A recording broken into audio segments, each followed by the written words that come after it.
Pour Robert Urbain, qui a connu une carrière politique longue et fructueuse, tout a commencé au Grand Ornu, au cœur du Borinage qu'il chérit tant. Retiré de la vie politique active, il reste aujourd'hui encore une personnalité en vue dans sa commune de Boussu-Ornu, portrait d'un enfant du pays qui a parcouru le grand monde. Ça va François? On voit tous les enfants. Ça va et toi? Ouais. Santé, ça va? Doucement, hein. Robert Urbain est né le 24 novembre 1930 à Ornu, dans un univers familial marqué par le monde de la mine. Je suis né dans une des maisons du charbonnage du Grand Ornu, avec comme voisins mes grands-parents et d'autre part un grand-oncle et une grand-tante. La famille des Urbains au sens large habitait le Grand Ornu. C'était un quartier dont la voirie était pavée, tout comme le pavé de Warquigny. C'était les deux seuls endroits de la commune, dans un passé lointain, où la rue n'était pas en terre battue.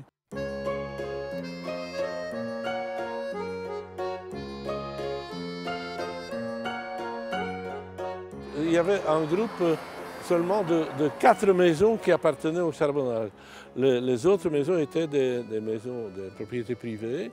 Et ces maisons, comme d'ailleurs toutes les maisons du Grand Ornu, étaient occupées par des familles de mineurs qui pouvaient rester à la retraite dans la maison, mais au départ qui ne pouvaient pas accéder à la propriété. Finalement, à la fin du charbonnage, on a vendu ces maisons. La plupart ont été achetées par les occupants, les enfants ou les petits-enfants des occupants. On n'avait pas de distribution d'eau. Il y avait pour ces 4 maisons qui appartenaient au charbonnage, il y avait une pompe à l'arrière qui était semi-publique puisqu'elle était accessible aux gens des 4 maisons. De son enfance, le futur bourgmestre et ministre retient les contacts chaleureux qui se faisaient dans la rue au sein d'une ambiance qu'il appelle l'esprit pavé de Wam.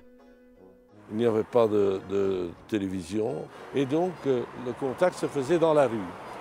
Ici, vous êtes à un endroit où il y avait évidemment un trottoir beaucoup plus large avec une partie de la circulation qui était fort réduite puisqu'il n'y avait pas de voiture automobile.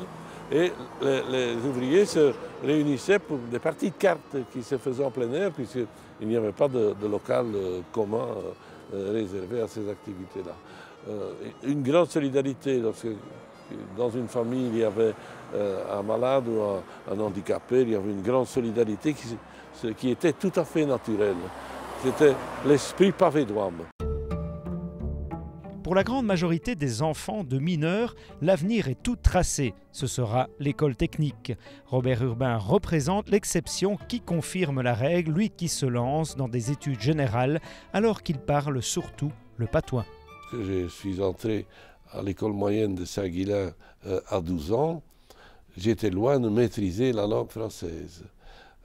Ce qui ne dit pas que c'est impensable aujourd'hui, puisqu'on connaît les déficiences de certaines facettes de notre enseignement. Mais donc, avant cela, les enfants, d'ailleurs, beaucoup d'enfants de familles de mineurs, étaient condamnés à ne pas faire d'études secondaires parce que pour certains mineurs, c'était avoir une ambition qui ne leur était pas permise. Ils avaient à l'esprit, profondément convaincus, que l'enseignement secondaire et les études supérieures, ça n'était pas fait pour les enfants de mineurs. Et donc il y a eu là des générations condamnées, je dirais, des jeunes qui n'ont pas accédé à l'enseignement secondaire, voire même supérieur, par défaut d'ambition ou de moyens de la famille. Des études brillantes qui lui permettent d'obtenir le titre d'agrégé de l'enseignement secondaire en mathématiques et physique. Les maths, c'est une passion et il en fait son métier. C'est-à-dire que mes parents n'ont jamais imaginé que je ferais des études supérieures. Et il a fallu que l'instituteur en chef du Grand Ornu voie mes parents pour qu'on m'envoie à l'école moyenne à Saint-Guilain. j'étais le seul dans mon quartier.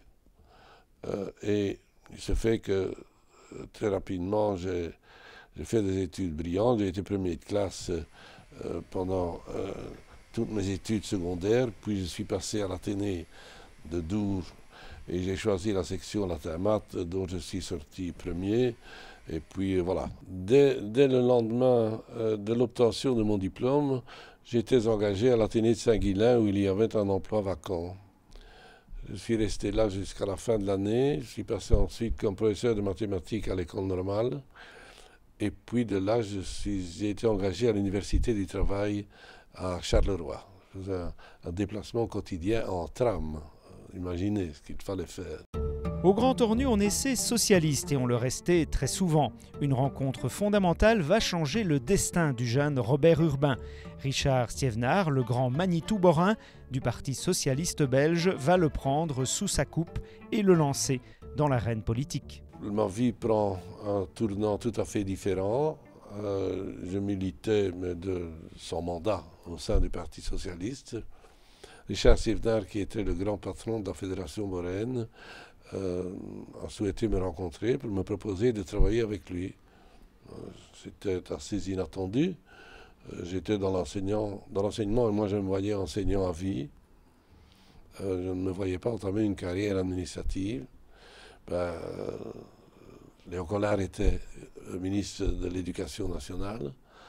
J'ai été nommé définitivement à l'École normale de Mons et j'ai pris un congé de mise en disponibilité à partir du lendemain pour travailler aux côtés de Richard Stévenard. Et puis voilà, la carrière politique ne pouvait que me tenter quand on vit aux côtés d'un homme, ce qui fut un géant politique, Richard Stévenard en l'occurrence. Du Grand Ornu aux États-Unis, Robert Urbain franchit les frontières avec Richard Stévenard qui orchestre la politique de reconversion du borinage frappé par le déclin des charbonnages. Et donc quand il a décidé que nous partions aux États-Unis, on a beaucoup ironisé dans la presse ici, où on allait à la recherche de contacts avec les industries américaines désireuses d'investir en Europe, et pourquoi pas en Belgique, et pourquoi pas au borinage. Et c'était en 1958. Et nous avons ramené les premières entreprises américaines du zoning, Cameron Machine et Weyerhaeuser, à Glun. Et ça a été le départ avec la transformation de l'IDEA en intercommunal de développement économique, de la politique de zonage, d'aménagement de zoning industriel, dans le borinage d'abord et dans le centre ensuite, pour avoir l'intercommunal borinage et centre. Initié à la vie politique par un mentor de premier ordre, Robert Urbain choisit Yon comme terrain d'action lors des élections communales de 1964. Élu conseiller communal, il obtient l'un des 4 sièges du PSB qui reste toutefois dans l'opposition. Bien, j'étais venu habiter Yon étant donné que j'enseignais à l'école normale de Mons et je voulais me rapprocher de mon lieu de travail. J'ai occupé la maison que vous avez vue au petit chemin des Brasseurs et bien entendu j'ai tout de suite transféré mon affiliation au Parti socialiste de Ornu à Yon et très naturellement les amis socialistes d'Yon m'ont demandé de me mettre sur la liste. Je n'étais pas le chef de file, j'étais sur la liste. Nous avons obtenu 4 sièges sur 11. Les débats au conseil communal d'Yon, présidés par Albert Lallemand, qui était un personnage à l'époque qui faisait la nique aux socialistes dans la région, était un duel permanent entre Albert Lallemand et moi. Jusqu'au jour où, 2 ou 3 ans plus tard, il s'est trouvé en panne de membres pour sa majorité. Et il m'a dit voilà, Zégevin est mort, l'autre est en incompatibilité, le 3e a quitté la commune, etc. Et je n'ai plus assez de suppléants. J'ai dit prenez un socialiste. Il dit vous voulez plaisanter? Non, je ne plaisante pas. Un socialiste. Vous voulez entrer au collège? Non, pas moi, Robert. Mon colistier. Et donc, c'était un peu le camp retranché de Baba Orom, où il n'y avait plus de majorité ni de minorité, puisque nous sommes entrés dans la majorité, alors que nous avions été élus dans l'opposition. En 1970, Robert Urbain est désigné dans la fonction de greffier provincial. Il doit donc quitter son poste de conseiller communal à Yon, où les socialistes font désormais partie de la majorité. Il n'entre pas par la même occasion au conseil communal du Grand Mons, un choix décisif qui va le conduire à retrouver son borinage natal. La fusion avait eu lieu au niveau des communes et nous étions dans le Grand Mons et c'est la phase suivante et donc j'ai perdu mon mandat de conseiller communal. Et donc finalement, si le sort en avait voulu ainsi, je serais resté conseiller communal dans le Grand Mons.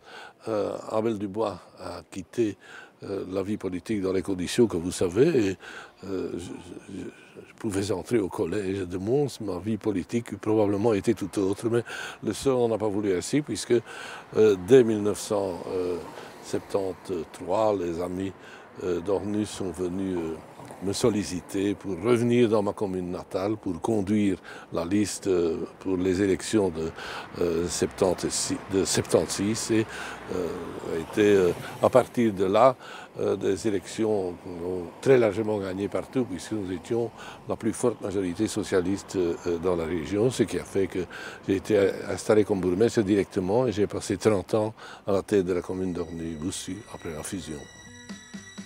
Dans le cadre de la formation du gouvernement Esquens V, en 1968, le nom de Robert Urbain circule avec insistance comme secrétaire d'État à l'économie régionale.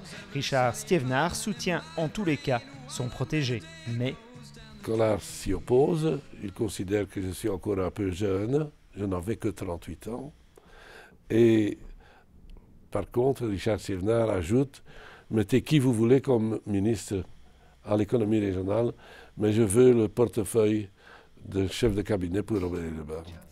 Et ça, c'est mon premier départ dans la vie politique et du gouvernement.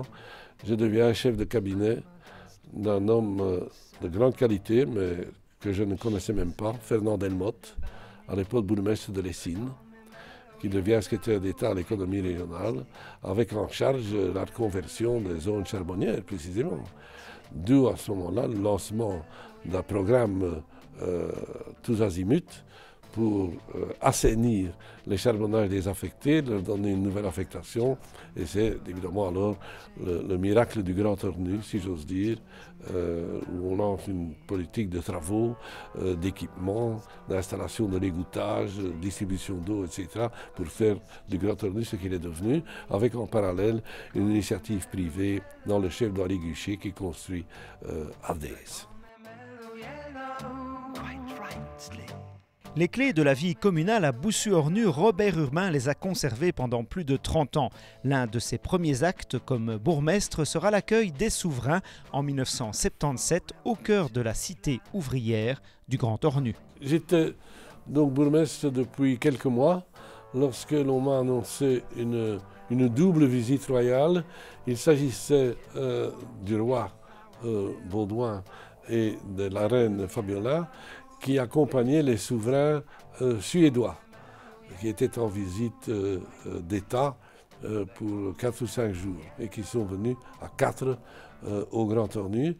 Et je crois que cela a permis, au début du cycle de remise en état et de rénovation du Grand Ornu, ça a permis aux téléspectateurs belges de prendre conscience du caractère unique de ce charbonnage et de ce qui l'entourait. Ce n'est pas un charbonnage, c'est une cité ouvrière et c'est un ensemble industriel et de vie qui a été longtemps au cœur de la vie de la commune et qu'il eût été monstrueux, comme certains l'avaient envisagé, de raser le Grand Ornu, qui c'est vrai nécessitait des travaux de remise en état. Et il fallait permettre aux habitants qui tiennent à rester dans ce quartier, parce que c'est là qu'ils ont passé leur vie, ou que les parents et les grands-parents ont passé leur vie, et les mettre dans des conditions de salubrité minimale qui étaient l'égouttage et l'adduction d'eau, avec aussi une réfection des voiries qui a été faite à l'époque et qui fait que cet endroit n'est pas un endroit que l'on déserte, mais où il n'y a pratiquement pas de logement disponible. Ça veut dire que ceux qui y sont ont décidé, soit parce qu'ils y sont nés, soit par affinité avec les parents et les grands-parents, de rester dans ce qui a été le haut lieu de vie et du travail de forçat des mineurs borains, c'est-à-dire le Grand Ornu, qui est devenu aujourd'hui, c'est extraordinaire, le site du musée des Beaux-Arts de la communauté française. Qui eût pu croire, parmi ces travailleurs qui travaillaient à 800 mètres sous terre, que le charbonnage du Grand Ornu passerait à la postérité, mais sous un angle non seulement historique, mais aussi architectural et un acte de société par rapport à tous ceux qui ont laissé leur vie dans le site du Grand Ornu durant plus d'un siècle.